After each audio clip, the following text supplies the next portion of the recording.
Welcome to episode 14 of From A to Global Z. I'm your host, Dr. Bill Lord. Episode 13 provided an overview of how we are applying the North American Indigenous Sharing Circle toward our music making, friendship building, peacemaking projects. Episode 14 deviates from my intended plan to discuss options for creating music online. I knew I should have not predicted what the episode would be about, but again, turbulent times dictate what we reflect on and which are the conversations of the day. And as a result, episode 14 is a short reflection on a dozen or so scholarly studies that speak to how music making can be utilized to make peace and unify people of difference. Before we get scholarly, it's Mic Talk time. And this episode's Mic Talk gives a lesson to the Audio-Technica ATM230. It's a hypercardioid dynamic mic that is most commonly used to record drums and instruments that produce lower frequencies. The ATM230 is literally built to take a hit. It has a small footprint, which makes it easy to place on drum toms, snares, or in other tight spaces. Its hypercardioid pattern isolates the area recorded, capturing sounds directly in front of the mic while rejecting recording of unwanted sounds to the sides and rear of the mic. And since it's a dynamic mic, it does not need phantom power. For around $140 USD, you get the mic, a soft pouch, and a drum clip, which makes sense as the 230s primarily advertise as being a drum mic, but as with all mics, it might have a sonic characteristic that works great for other recording requirements. I own its predecessor, the ATM25, which shares some of its internal components, and I'm betting it sounds great on bass guitars and some horns. It might even be just what you need to capture a particular quality of voice. So as always, I recommend you experiment with all your mics. I'm always surprised at how different mics excel in unexpected ways. Now on with our show. At the time of this recording, news the past several weeks has been flooded with three big themes: the continuing global sting of COVID-19, the 2020 U.S. presidential election, and the horrific killing of George Floyd. I feel as though I'm an actor in a bizarre Hollywood movie. You can't write this stuff, and unfortunately, such are the times we live in, and unusual times and circumstances dictate the conversations we have. The mission of the Global Z Recording Project is to unite culturally diverse student musicians through virtual audio production experiences. Essentially, Global Z is designed to discover exceptional student songwriters and musicians from highly diverse backgrounds on a global scale and bring them together virtually to create original commercial quality works. Through the music production process, scholars facilitate community building and promote dialogue on concepts pertaining to value and acceptance of diverse others, civility, and peace-mindedness while creating cross-cultural friendships. We give peace a chance through music. Since day one, we've been focused on creating new friendships and unifying people of difference through the power of music. Our mission, objectives, our project design, pretty much everything we do is based on scholarly, peer-reviewed research.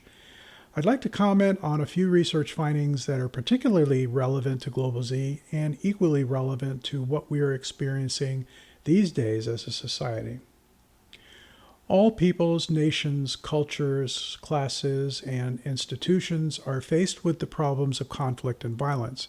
Philosophers Immanuel Kant, Friedrich Schiller, Herbert Reed, and Robert Scruton all claim that the arts represent the good in people and therefore vital to the cultivation of the moral personality.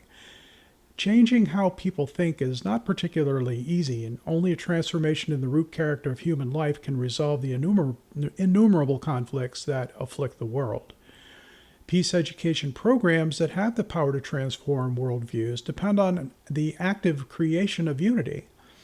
Music has the power to transcend cultures and borders, has the power to bring people of similarity and difference together, and it can create opportunities for understanding and dialogue. Music also has the power to change human beings and is a powerful media for mobilizing youth and providing a voice for marginalized populations. Ultimately, a culture of peace is created through the transformation of hearts, minds, and spirits in individuals and across society. And such transformation serves to inspire, resulting in the motivation of people to create opportunities for personal and social peace-building activities. Philosophers and sages throughout history have asserted the importance of music's influence on shaping the character and moral formation of the young. Mahatma Gandhi said, "If we have to preach real peace in this world and carry on real war against war, we shall have to begin with children." Global society should teach peace education beginning with youth while they are in their formative years in order to foster peace-mindedness, which will then become part of their core being. Music can play a great role in delivering peace education to students. It can also help students develop an appreciation of others' cultures, heal emotional pain, and teach them the skills necessary to resolve conflicts peacefully through music. Uniting around a musical project allows students to develop a sense of community, a feeling of belonging, and being connected to the rest of the world. Once you define a commonality in people from varying cultures, such as music, it creates opportunities for participants to establish lines of communication with peers from diverse cultures. Knowing that one child from one culture shares a common interest or value with a child from another culture sets the stage for finding other areas of compatibility.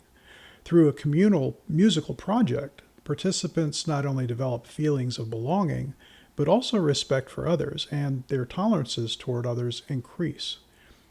This unity is conducive to building the framework toward peace. If hatred, violence, conflict, and wars begin in the human mind, then educated minds can vanquish wars through peace.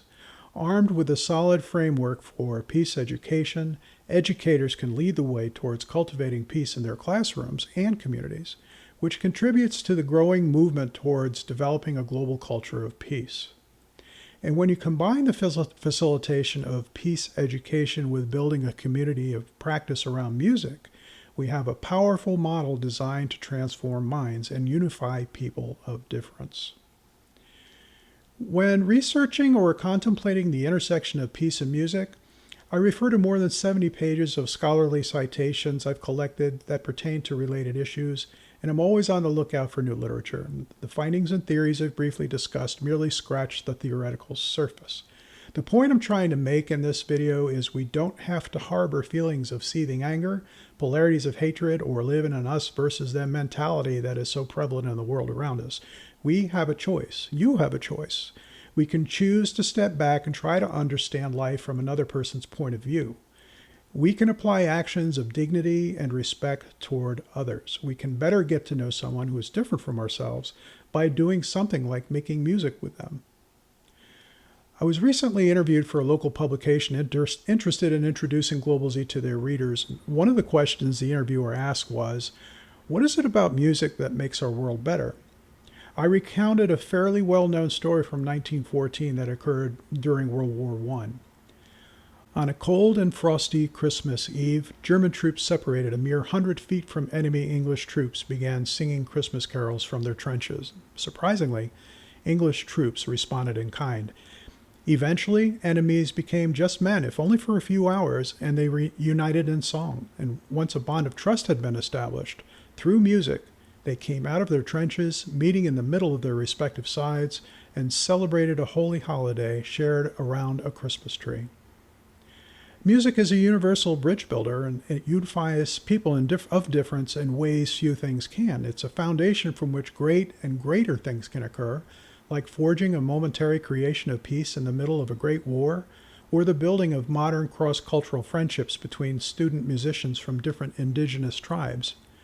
We don't have to stay entrenched in our cemented ideologies. We can rise out of our trenches, cross over the battlefield, and get to know, understand, and demonstrate actions of respect and dignity toward those who are foreign to us or have a different point of view. Whether this happens through creating music, a basketball game, in community organizations, reducing global warming, whatever, it's a choice and a power each of us has the ability to make. And for me, I opt to gain a better understanding of my fellow men and women and give peace a chance through music. That is it for this episode. Until things settle down, I'm finished predicting what the next episode will be about. Such are the times we live in. So the topic for episode 15 will be as much of a surprise for you as it will be for me. But until then, stay healthy, practice social distancing, wear your mask covering, and be excellent to each other. Wishing you peace through music, I'm Bill Lord.